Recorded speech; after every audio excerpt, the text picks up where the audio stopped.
Hey y'all, Shannon from Northeast Ohio here. I was going to give you an update on some plants and what's going on outside. Alright. Alright. These are the tomatoes. They're getting tall. Some beets I tried to grow indoors, but they don't look like they're doing. They're really leggy, so. The peppers back there not doing very well. That nasturtium, it needs to be transplanted. It's not happy. Here's some more of my tomatoes. These are some more of my seedlings. They're not all looking very happy. And I was actually kind of surprised that not all of them popped up. Like, these three here are my kale. Only got one kale popped up. And these three here are eggplants. They ain't popped up. And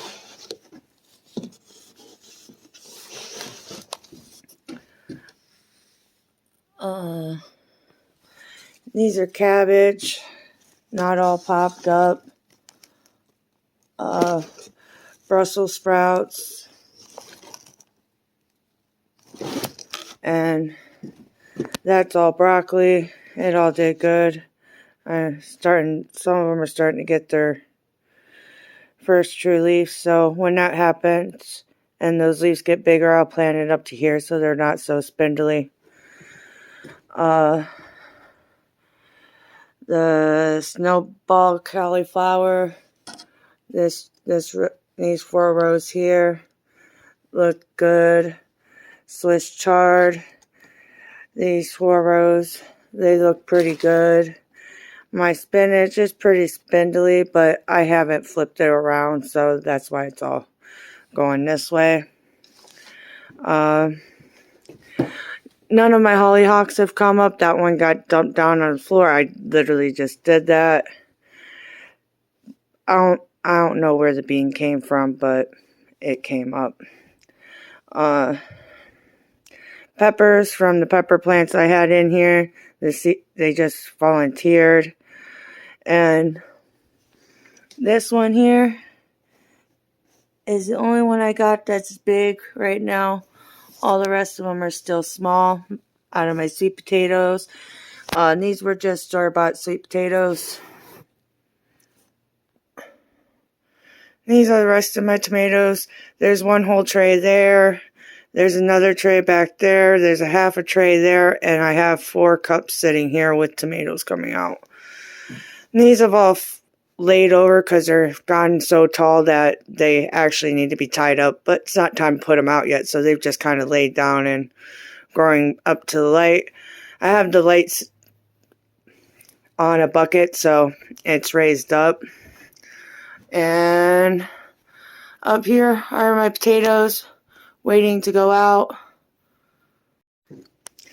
My potatoes are going to be going in the ground here soon. I should have already had them in the ground, but we had a bunch of cold weather come through, so I decided that I was just going to wait an extra 2 weeks so I didn't have to lay plastic down over them to keep the cold from getting to them.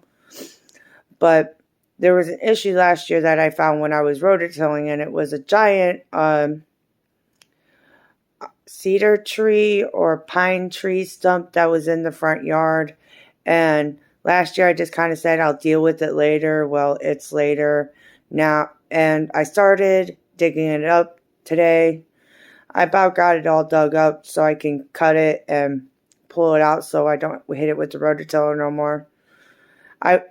It's cheaper to dig it up than it was just to put a bunch of dirt on top of it and leave it there to continue to rot. Had the exterminator here. A couple years ago we had a bunch of snow come off the roof, which it ripped the eave off the roof. So this year a raccoon happened to find its way up to the eave and was living in there, so we had him come out so that we could get the roof fixed because nobody will fix the roof with the raccoon there. So we need to get rid of the raccoon first. And when he was doing that, he was smogging. He was using a little rototiller motor to put carbon monoxide in the ground to kill the moles and the voles. Which I told him it really wasn't no big problem. I would catch them and remove them. But he went ahead, did it anyways. I didn't really care. But we still have at least maybe one, maybe two that are rolling around in the ground. But he's gotten the majority of all of them. The raccoons are gone, safe. They weren't killed. He put a little one-way trap door up so they could come out, but they couldn't go back in. So I believe that there was 2 of them deciding they were going to stay up there, which he said glad we called now, because in a couple more weeks they would have been having little babies, and we don't want to pay the money for that. That's a lot more expensive than the money that's already been paid to get rid of them. And I got the peas out. Got the gardens all raked up. Got some peas planted. Got to put up another fence for the peas. Got 2 trees cut down. One was dying and the other one was going to be like over 120 feet tall once it reached its max height. And was going to cause a whole bunch of trouble. Nope, where my hands are dirty. That's all the sap from it. So we got that cut down, and we got to have the professional tree cutters come out and remove the walnut tree and the butternut tree, because the butternut tree is going to interfere with the new driveway, and the walnut tree, it's just breaking. The limbs just keep breaking out of it every year. It wasn't really properly maintained, so it's done. It's going to come down, both of them. Not sure at what point we're going to have them taken down this year, because it's going to be like $500-$600 a piece to have them both taken down. But we're going to have them both taken down. Then we trimmed up the pin oak tree, so that got trimmed up a little bit. And I rototilled the one garden that I had the peas in, the one garden bed that I had the peas in. That's the only one I rototilled. This other one, the back one where the potatoes were, that's kind of almost going to be like almost a double dig because of how big the stump is. Trust me, it's a big stump. I'll show you guys that in another video once I get it all dug out. I got garlic's doing good. I got 4 kale plants that did survive the winter. They're doing good and starting to sprout out new leaves.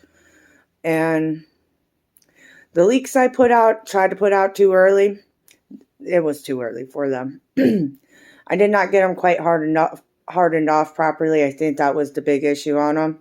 So, and plus we got freezing temperatures that came in, so they froze off. The seedlings that I planted earlier of the cauliflower, the broccoli, the spinach chard, and all that stuff, the first sets I planted, and I put them outside thinking that they were going to be, they just naturally sprout. Well, the lids blew off and the sprouts kind of all got broke because we had a bad windstorm come through. So those didn't make it. They didn't make it. Oopsie. But that's about it. I mean, everything's doing good for now. I got some tomato trellises that I'll show you in next video, because I'm going to get those moved out. Alright. The tomato trellises I have in the back, I'll be snatching those up and bringing those out front so that I can get them set where I need to get them set, because I'm going to be putting these tomatoes out regardless of the cold weather that's coming through. They are getting a little too big to be left in just a bunch of solo cups. So, and then I'm going to get those put out, and I'm going to shrink plastic over them. I got enough plastic to do that just to help create like a greenhouse effect, so it'll keep them warm and not stunt them, hoping. And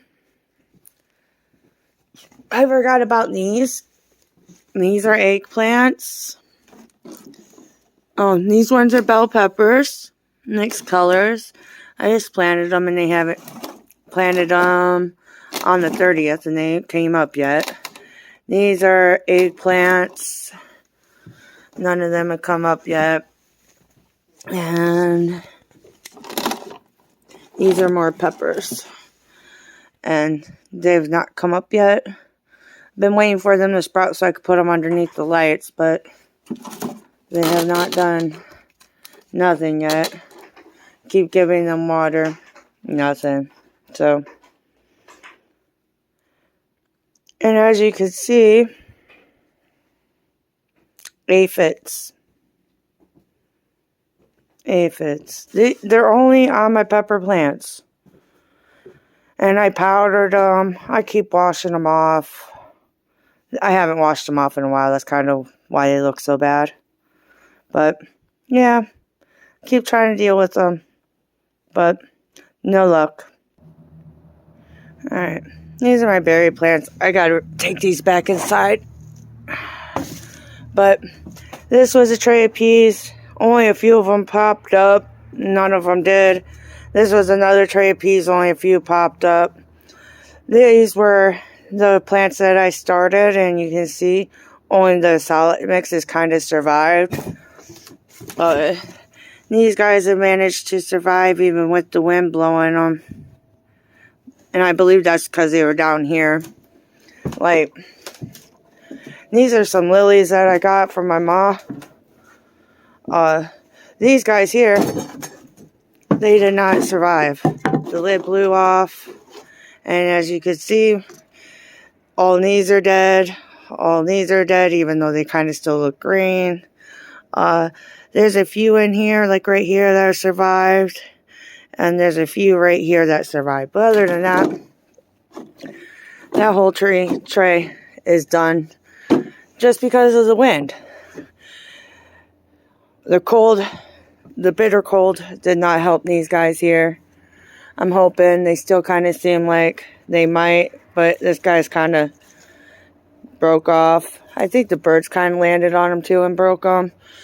These guys have all kind of survived the cold. There's a few of them that really didn't survive the cold, but that's alright. I got 1, 2, 3, 4, 5, 6, 7, 8, 9, 10. Yep. 10 lilies. My mom thinks she thinks they're all star lilies, but we'll find out when they bloom this year what they all are, and then I'll decide where they're going. But that's my update for now, y'all. I'll give you another update when the sun's shining. It's nighttime out right now. All right, until next time, till the next video, y'all. Bye.